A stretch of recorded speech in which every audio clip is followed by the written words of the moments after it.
Salut à toi. Aujourd'hui, on plonge ensemble dans un grand classique du développement personnel. Réfléchissez et devenez riche de Napoléon Hill. Ce livre, même s'il date de 1937, contient des enseignements intemporels sur la réussite et l'état d'esprit à adopter pour accomplir ses rêves. Ici, je vais te raconter 100 leçons clés tirées de ce livre, de manière fluide et vivante, comme si je te parlais à toi, un ami, pour t'inspirer. Installe-toi confortablement, détends-toi. Et au passage, si tu aimes ce genre de contenu inspirant, pense à mettre un petit pouce bleu et à t'abonner à la chaîne pour ne rien rater des prochaines vidéos. Allez, c'est parti. D'abord, première grande idée, nos pensées créent notre réalité. Il commence en nous rappelant que tout ce que l'esprit peut concevoir et croire, il peut l'accomplir. En gros, si tu es convaincu au plus profond de toi que tu vas réaliser quelque chose, tu augmentes énormément tes chances d'y arriver. À l'inverse, si tu passes ton temps à penser à l'échec ou à douter de toi, ces pensées risquent de devenir une sorte de prophétie autoréalisatrice. Par exemple, si tu te répètes sans cesse « je suis nul, je n'y arriverai jamais », comment veux-tu avancer? À l'opposé, si chaque matin tu te dis « je peux le faire, j'ai tout ce qu'il faut pour réussir », imagine l'énergie positive avec laquelle tu vas aborder ta journée. Ce qu'il nous dit, c'est que nos pensées dominantes finissent par se manifester dans notre vie. Donc autant choisir des pensées qui nous tirent vers le haut. Ensuite, il y a l'importance d'avoir un but bien défini. Il appelle ça un but principal défini ou une détermination précise. En clair, il faut savoir ce que tu veux. Ça peut paraître évident, mais beaucoup de gens ne définissent jamais clairement leur objectif dans la vie. C'est comme monter dans un taxi et dire « emmenez-moi quelque part ». Tu risques de tourner en rond longtemps. Alors que si tu dis « je veux aller à telle adresse », là tu donnes une direction claire. Pour toi, c'est pareil. Prends le temps de définir précisément ton rêve ou ton objectif numéro 1. Est-ce que c'est créer ton entreprise? Écrire un livre? Atteindre l'indépendance financière? Peut-être devenir un grand photographe sur Instagram? Peu importe, mais il faut que ce soit clair. Par exemple, au lieu de dire « je veux être riche », tu pourrais dire « je veux créer un business en ligne qui génère 5 000 € par mois d'ici 2 ans ». Plus c'est précis, mieux c'est. Cette clarté va te donner une cible nette vers laquelle diriger toutes tes pensées et tes efforts. Maintenant, savoir ce qu'on veut c'est bien, mais ça ne suffit pas, il faut vraiment le vouloir. C'est la notion de désir ardent dont parle Napoléon Hill. Il insiste beaucoup là-dessus. Un simple souhait ne mène nulle part, il faut que ton envie de réussir soit presque obsessionnelle, dans le bon sens du terme. Il raconte l'histoire d'Edwin C. Barnes, un homme qui rêvait de devenir l'associé de Thomas Edison, oui, l'inventeur de l'ampoule.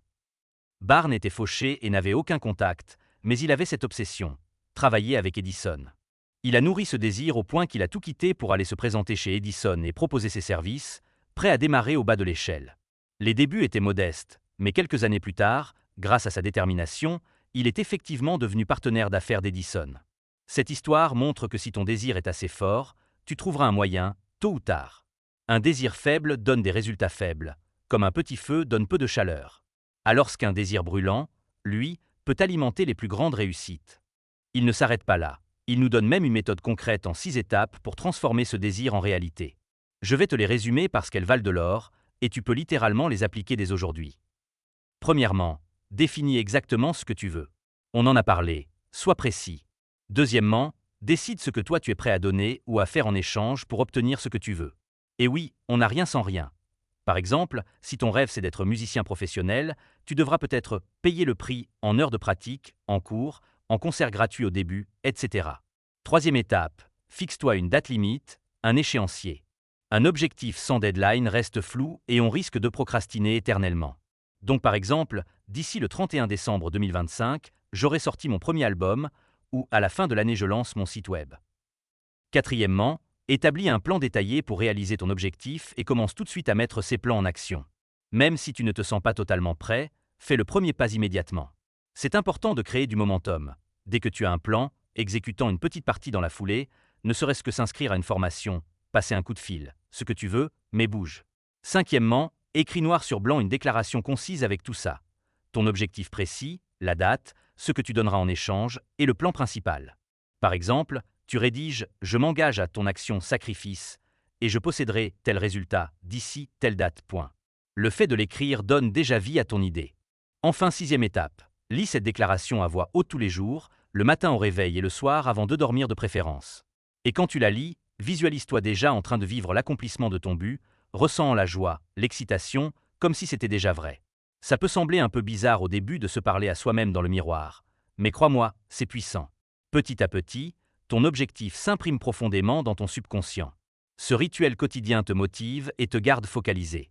Dis-toi que chaque fois que tu le répètes, c'est un pas de plus vers sa réalisation. Prenons un exemple concret pour illustrer ces 6 étapes. Imaginons que ton rêve soit de lancer une chaîne YouTube à succès. D'abord, tu définis précisément ce que ça veut dire pour toi. Par exemple, atteindre 100 000 abonnés et en vivre d'ici 3 ans en créant du contenu sur le fitness.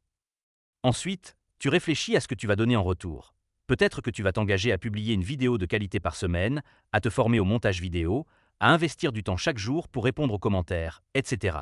En gros, tu vas donner de ton temps, de ton énergie créative, peut-être sacrifier une partie de tes loisirs pour faire des vidéos au début. Troisième étape, la date limite. Tu te fixes l'objectif des 100 000 abonnés dans 3 ans, donc on va dire d'ici fin 2028 si on est en 2025.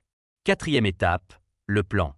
Par exemple, plan, définir les 50 idées de vidéos à créer, se fixer un rythme de sortie hebdomadaire, faire une promotion sur les réseaux sociaux, collaborer avec d'autres youtubeurs de ton domaine, etc. Et tu commences maintenant en écrivant le script de ta première vidéo dès cette semaine.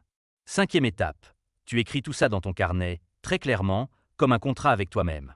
Et sixième, chaque matin tu relis ce contrat, tu fermes les yeux et tu t'imagines en train d'atteindre ce fameux seuil des 100 000 abonnés. Tu visualises le compteur, les messages de ta communauté, la fierté que tu ressens en faisant ce que tu aimes chaque jour. Chaque soir, idem avant de dormir, tu te repasses le film dans la tête. Tu verras qu'avec ce genre de pratique, se lever pour tourner une vidéo à 6 h du matin dimanche paraît tout de suite plus facile, parce que tu sais pourquoi tu le fais et où tu veux aller. On vient de parler de désir et d'objectif, mais il y a un ingrédient sans lequel rien de tout ça ne fonctionne. La foi ou la confiance inébranlable en ton succès. Il explique que croire en ton objectif, c'est comme activer un levier magique dans ton esprit. Si tu as la conviction absolue que tu vas y arriver, tu déclenches des forces, en toi et même autour de toi, qui vont t'aider. À l'inverse, si tu as un doute constant, c'est comme conduire en tirant le frein à main. Alors comment développer cette foi? Eh bien par l'autosuggestion, c'est-à-dire en te répétant justement ces pensées positives dont on parlait. Par exemple, chaque fois que tu récites ta déclaration ou que tu visualises ton succès, tu alimentes ta foi. C'est un peu comme mettre une graine en terre et l'arroser tous les jours. Au début, ce n'est qu'une idée, mais à force de l'arroser, elle prend racine dans ton subconscient et elle grandit. Il dit même que la foi est un élixir éternel qui donne vie et action à l'impulsion de la pensée. C'est poétique, mais concrètement ça veut dire que la foi rend tes pensées vivantes et efficaces, prêtes à se traduire en réalité. Un moyen pratique d'avoir foi en ton succès, c'est d'agir comme si c'était déjà fait. Je m'explique. Si tu te vois mentalement comme quelqu'un qui va accomplir de grandes choses, tu vas commencer à te comporter différemment dans la vie de tous les jours. Tu vas prendre des décisions en accord avec cette vision. Par exemple, si tu as la foi que tu vas devenir un entrepreneur à succès, tu vas dès aujourd'hui saisir les opportunités, rencontrer des gens, peut-être oser parler de ton projet autour de toi avec enthousiasme. Parce que dans ta tête, ce n'est pas peut-être que ça marchera. C'est ça va marcher, c'est en cours, je suis en chemin. Cette attitude, ça change tout, et en plus ça a un effet boule de neige. Les autres le ressentent et auront plus tendance à te faire confiance ou à te soutenir, car ils perçoivent ta conviction. Tu connais sûrement des personnes qui dégagent cette assurance tranquille qu'elles vont accomplir ce qu'elles se sont promis. C'est très inspirant, non? L'idée, c'est de cultiver cette confiance-là en toi. Évidemment, on reste humain. Même avec la meilleure volonté du monde, il y aura des jours où tu douteras, où tu te sentiras découragé. C'est normal. Il conseille justement de remplacer activement les pensées négatives dès qu'elles pointent le bout de leur nez. Si tu te surprends en train de penser « c'est trop dur, j'y arriverai pas », attrape-toi mentalement et dis-toi tout de suite l'inverse. Par exemple, c'est un défi difficile, mais je suis capable de le relever, j'apprends et je progresse. Tu vois l'idée? Il s'agit de reprogrammer la petite voix dans ta tête. Ce n'est pas de la magie nuage, c'est vraiment du conditionnement mental. Les athlètes de haut niveau font ça tout le temps. Ils se répètent « je suis le meilleur, j'ai travaillé pour ça, je vais gagner », pour évacuer le trac et performer au maximum. Toi aussi, traite-toi comme ton propre coach mental bienveillant et motivant.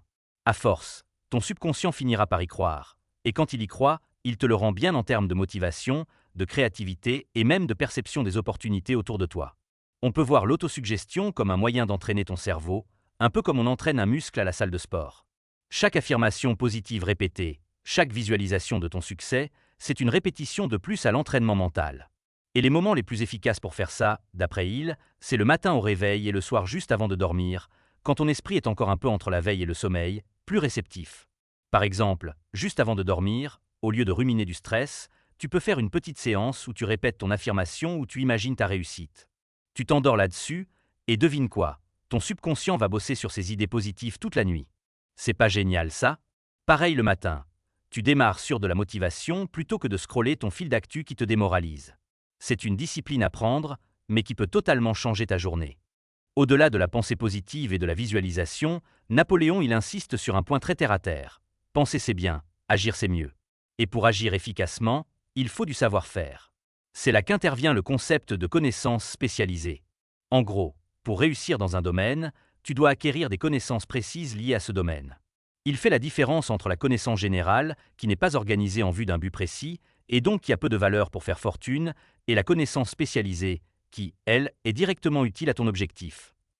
Par exemple, tu peux être super calé en histoire médiévale ou en ciné coréen. C'est très bien pour briller en société ou au Trivial Pursuit, mais si ton rêve c'est de lancer une start-up de programmation web, eh bien ces connaissances ne t'aideront pas directement à coder ton appli. Il va te falloir des connaissances spécifiques en développement, en marketing digital, etc. La bonne nouvelle, c'est qu'on vit à une époque où accéder au savoir n'a jamais été aussi simple. Internet regorge de tutos, de cours en ligne, de vidéos YouTube éducatives sur absolument tout. Les livres, n'en parlons pas. Tu as la somme de la connaissance humaine à ta disposition. Napoléon, lui, à son époque, disait qu'il fallait savoir utiliser les bibliothèques, les universités ou s'entourer d'experts. Aujourd'hui, tout ça est à portée de clic, plus d'excuses. Alors si ton plan nécessite d'apprendre une compétence, fonce. Forme-toi, lis, suis des formations. Bref, investis en toi-même. Beaucoup de gens veulent le succès mais peu sont prêts à investir du temps, ou de l'argent, pour monter en compétences. Toi, fais la différence. Deviens un éternel apprenant dans ton domaine. Un exemple actuel. Disons que tu veux lancer un business dans la photographie. Tu es déjà bon pour prendre de belles images. Ça c'est ton talent général. Mais pour en vivre, il va te falloir de la connaissance spécialisée. Par exemple, savoir utiliser les réseaux sociaux pour te faire connaître, comprendre la comptabilité de base pour gérer tes revenus, connaître les attentes de tes clients, mariage, entreprise, etc. Peut-être que tu devras suivre une petite formation sur le marketing Instagram ou demander conseil à un photographe pro établi. Beaucoup acceptent de mentorer les débutants ou au moins de répondre à quelques questions. Ou encore, si tu veux devenir développeur de jeux vidéo, en plus de coder, tu devras peut-être apprendre les rouages de l'industrie du jeu. Comment publier sur Steam, comment monétiser, etc.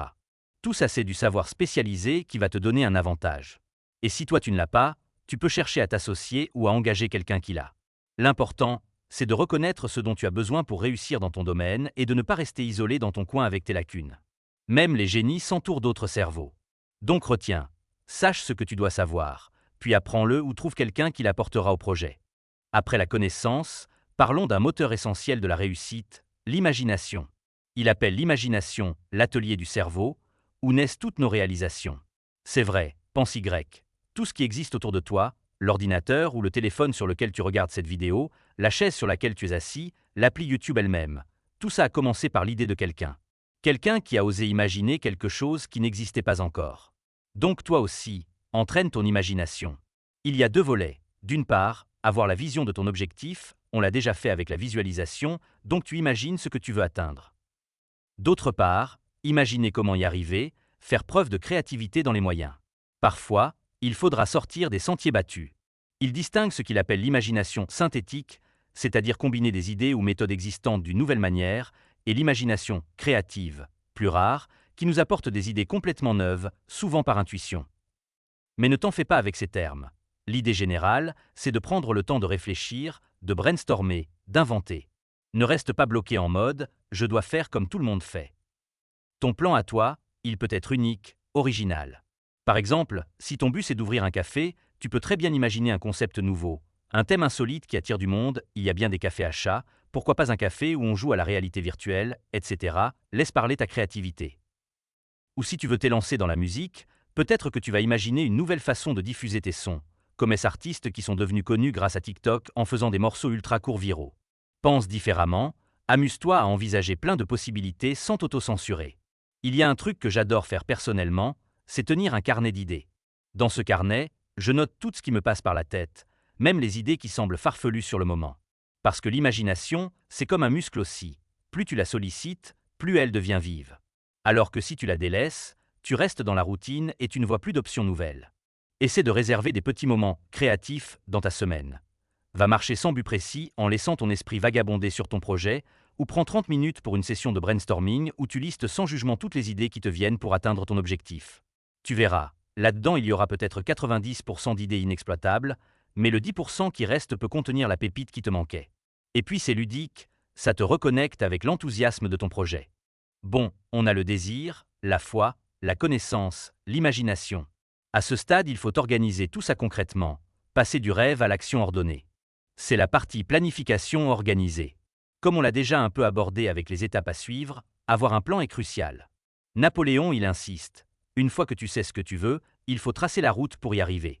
Et pas juste dans ta tête. Vraiment coucher ça sur le papier avec des étapes, des échéances, qui fait quoi, si tu as une équipe, etc. Ce plan, il peut évoluer bien sûr, mais il te sert de boussole. Sans plan, tu risques de te réveiller chaque matin en te demandant « Bon, je fais quoi aujourd'hui pour avancer ?» et de perdre du temps.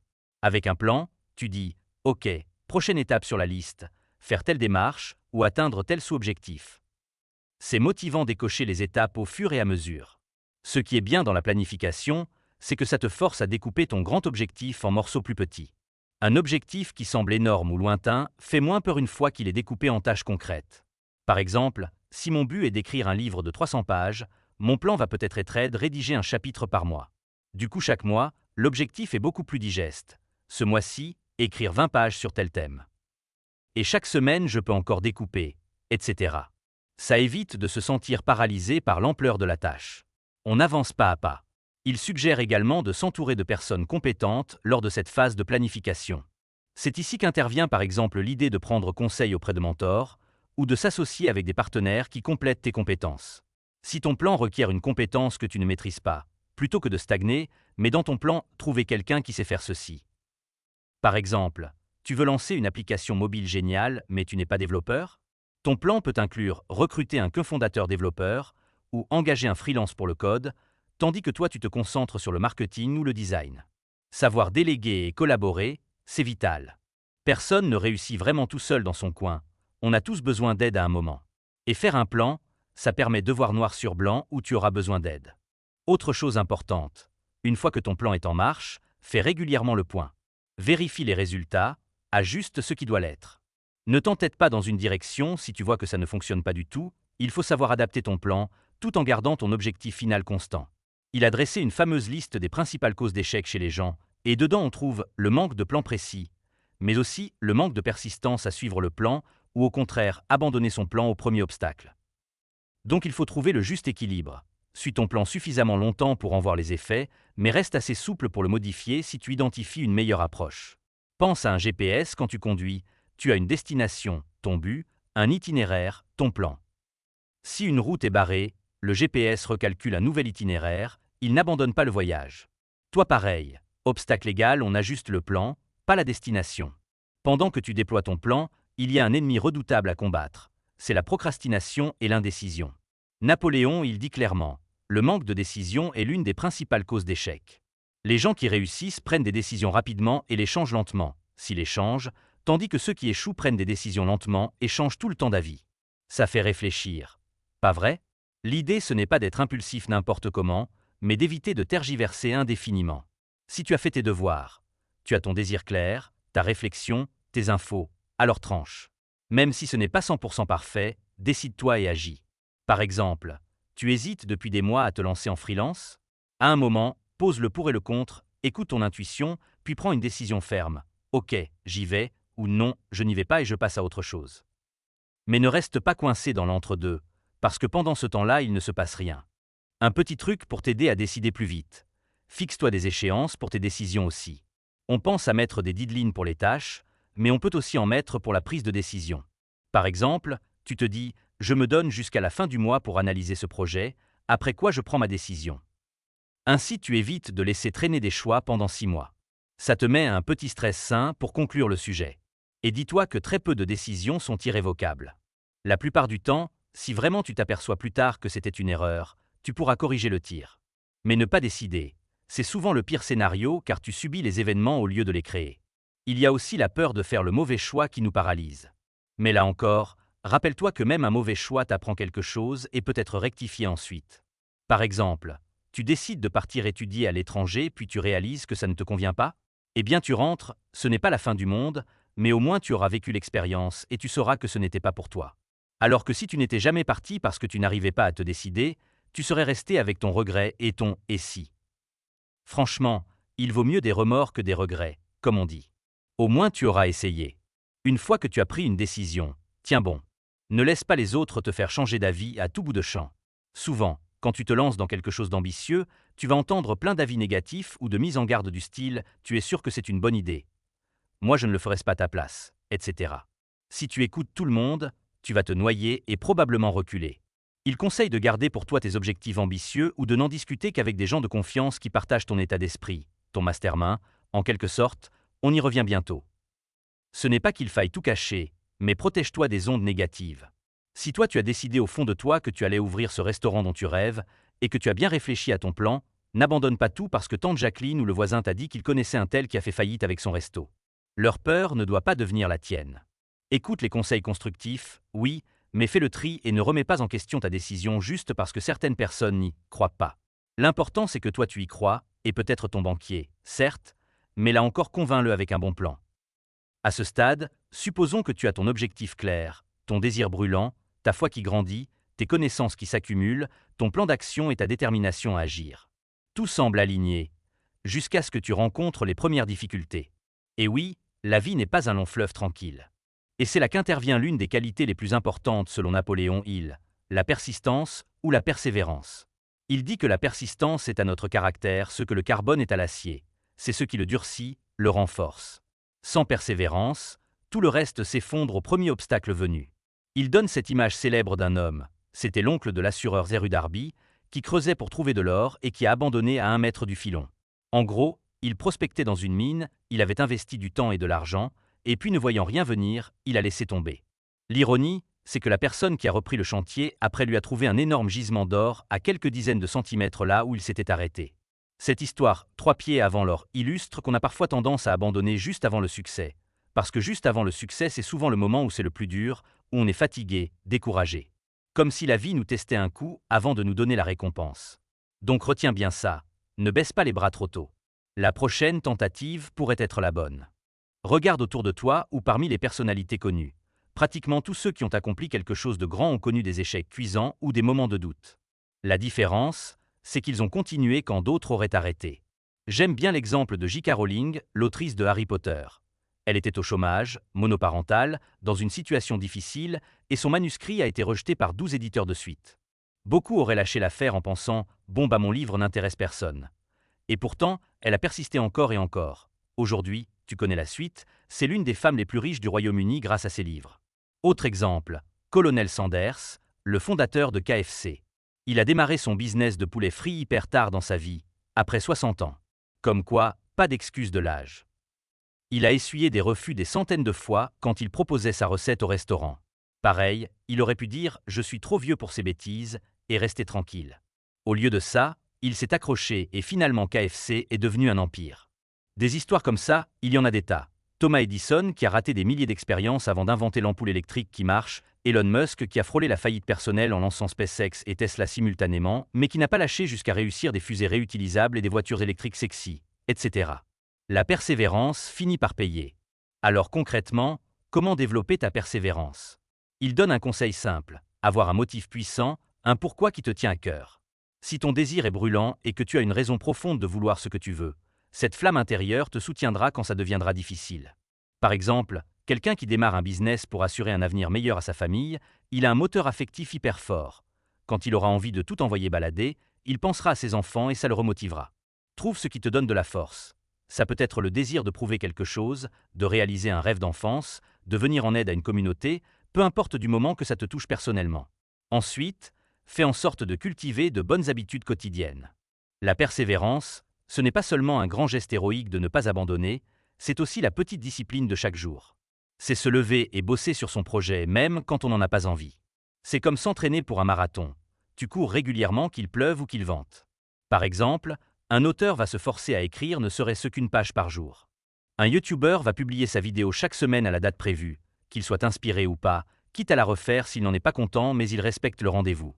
Ces habitudes te portent quand la motivation fluctue, et elle fluctue chez tout le monde. Un jour tu es super enthousiaste, tu écris 10 pages. Un autre jour tu es déprimé, tu n'as pas d'idée, tu en écris qu'un quart de page, mais tu l'écris quand même. Cette constance crée un élan sur le long terme. N'hésite pas non plus à demander du soutien autour de toi quand c'est dur. Parler à un ami de confiance ou à un mentor peut te rebooster. Des fois, on rumine nos soucis seuls alors qu'une simple conversation peut rallumer la flamme.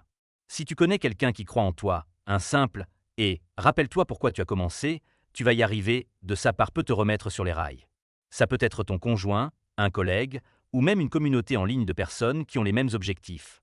C'est d'ailleurs tout l'intérêt d'un cerveau collectif ou alliance de cerveaux.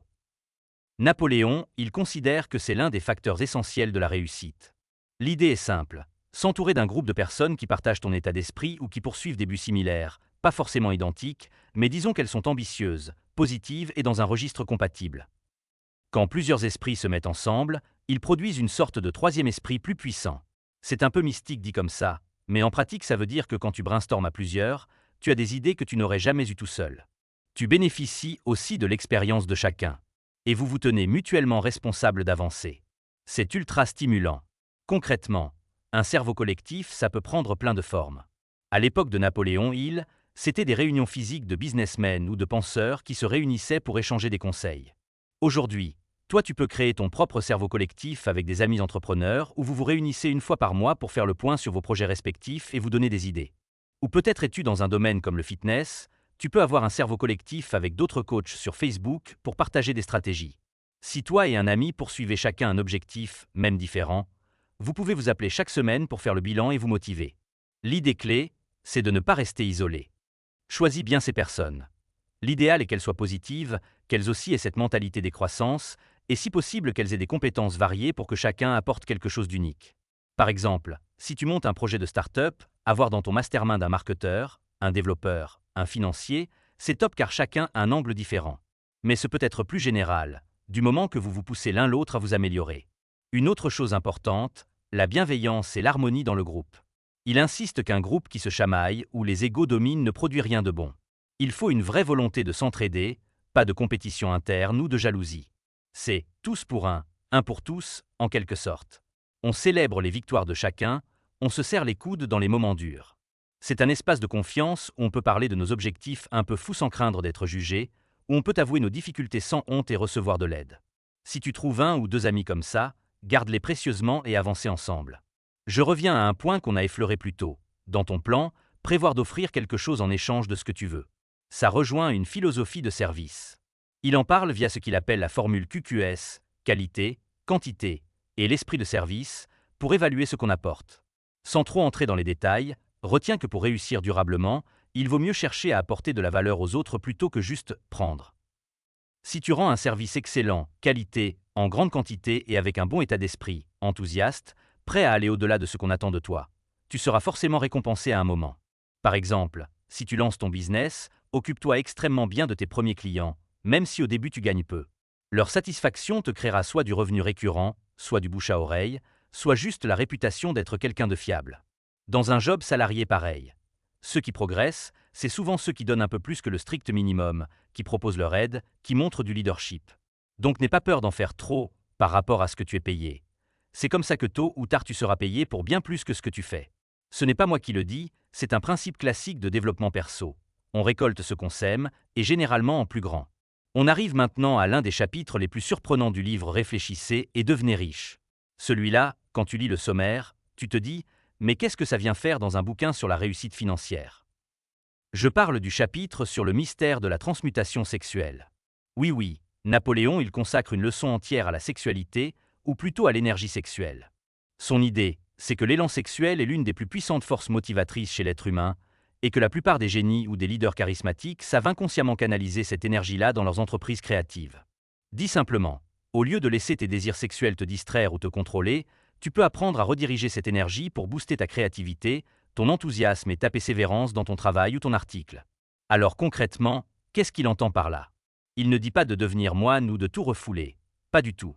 Il dit juste que si tu arrives à sublimer cette énergie, comme on dit en psychologie, la sublimation, c'est transformer une pulsion brute en quelque chose de socialement valorisé, comme de l'art, de l'écriture, du sport, etc. Tu libères une puissance mentale énorme. Beaucoup de grands artistes, musiciens, inventeurs ont évoqué ce phénomène. Quand ils sont en manque ou quand ils ressentent une forte émotion amoureuse ou sexuelle, au lieu de juste chercher la gratification immédiate, ils créent. Pense aux chansons d'amour les plus passionnées. Souvent elles naissent d'un chagrin d'amour ou d'une tension romantique vécue par l'artiste. Ils ont canalisé ça en musique plutôt que de déprimer ou de juste aller sur Tinder. Il fait aussi remarquer que beaucoup d'hommes à succès avaient à leur côté une partenaire, ou un partenaire, qui les inspirait, qui leur donnait envie de se dépasser. L'amour et le sexe ne sont pas juste physiques, ce sont aussi des moteurs émotionnels. Quand tu es amoureux, tu te sens galvanisé, tu as envie de conquérir le monde, non? Eh bien, utilise ce surplus d'énergie pour te rapprocher de tes objectifs. Et si tu n'as pas d'amour dans ta vie en ce moment, ce n'est pas grave.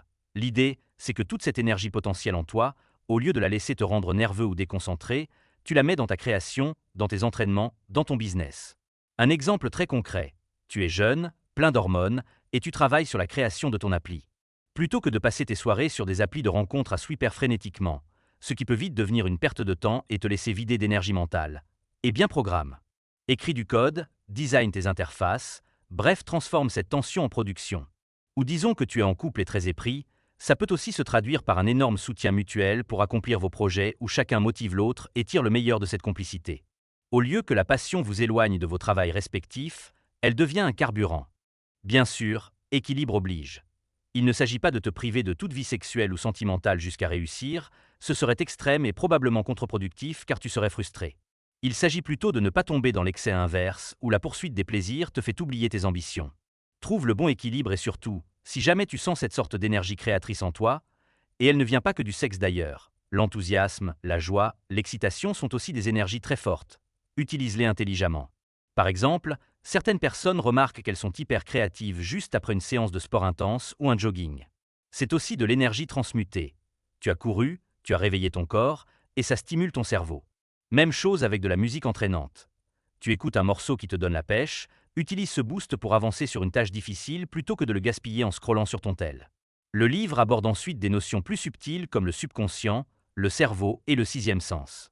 Rassure-toi, on ne va pas partir dans l'ésotérique pur, mais ces idées sont intéressantes pour boucler la boucle sur le pouvoir de l'esprit.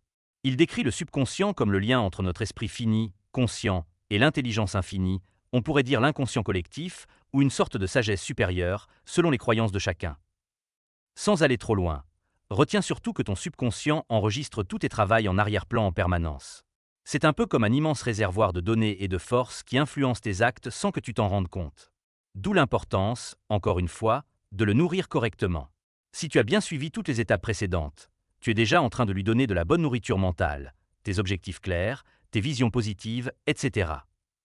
Et plus tu le fais, plus ton subconscient va bosser pour toi-même quand tu dors ou quand tu penses à autre chose. Tu connais peut-être cette expérience.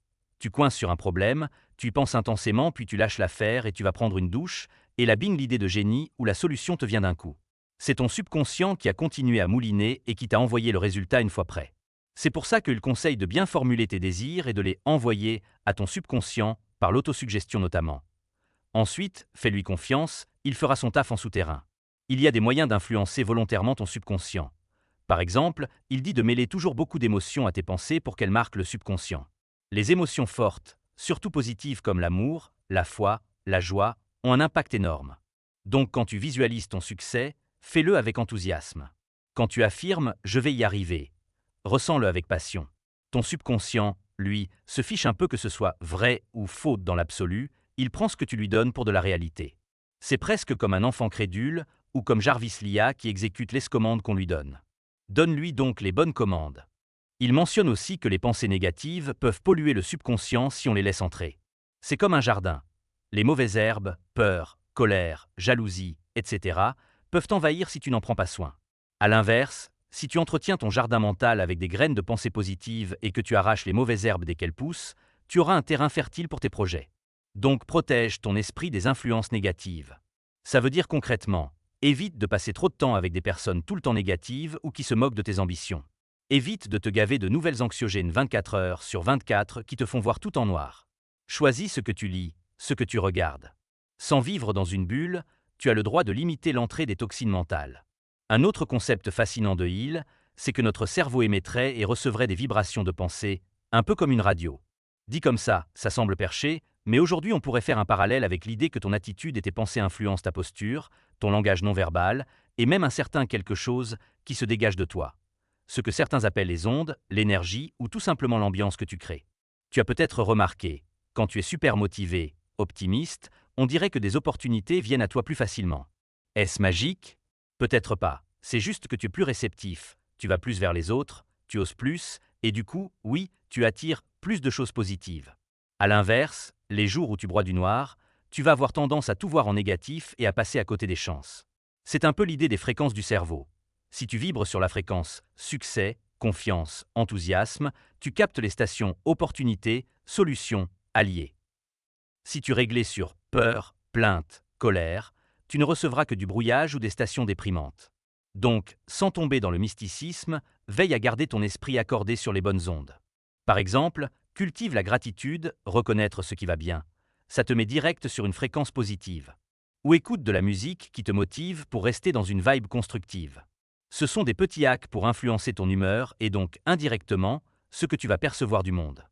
Enfin, il parle du sixième sens, qu'il décrit comme cette intuition ou cette inspiration soudaine qui nous guide quand on a bien appliqué tout le reste.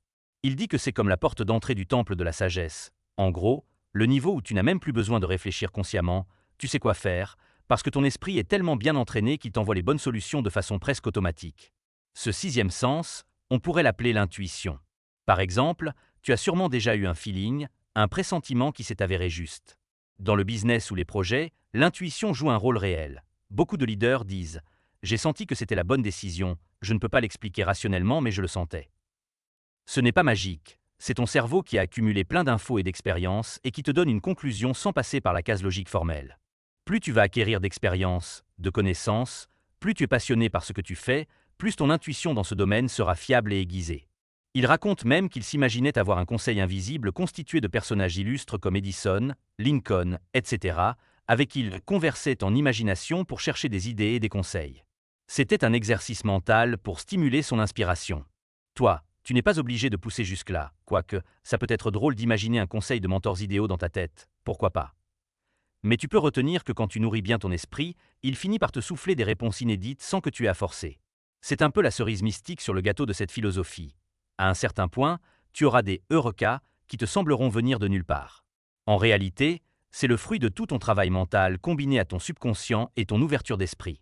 Avant de conclure, il nous met aussi en garde contre nos peurs et nos freins intérieurs, ce qu'il appelle les 6 fantômes de la peur.